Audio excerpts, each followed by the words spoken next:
اسی آقا جی کو خدا نے کہا آپ ان کو کہیں کہ تمہارا رب کہتا ہے قل متاع الدنیا قلیل، کہ دنیا کا فائدہ تھوڑا ہے، اس میں مت محنت کرو زیادہ،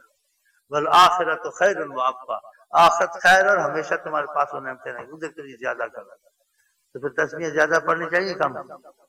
درود شریف زیادہ پڑھنی چاہیے، نفل زیادہ پڑھنی چاہیے، خدا سے زیادہ، تاکہ جو اسرائیل آئے ہم لوگ بڑے خوش ہوں اور سیدھا جائے ہمارے لیے رحمت ہی رحمت، اور جو اسرائیل آئے ہم لوگ مفلس کنگال اور اس چیزوں کو چھوڑا ہوا تو وہ عذاب کی صورت میں آئے گا، اسرائیل رحمت کی شکل میں نہیں آئے گا۔ وہ کہتے جن کے اعمال بہت ایسے ہو جائیں تو اس کا لفظ ہوتا ہے خبیث روح خدا کی طرف چل، اصل تم ہم کیا کر سکتے ہیں، نہ توبہ کی، نہ نماز، نہ روزہ، سب میں بے دلا کام تھا، تو کب قبول نہیں ہوگا۔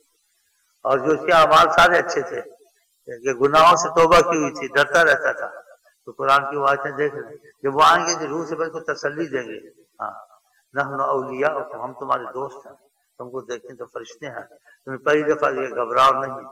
تم کو خدا کے پاس مہمان بنانا ہے، جس جنت کے وعدے تھے وہ وعدے تمہارے ساتھ پورے ہونے جو تم نے اعمال کیے،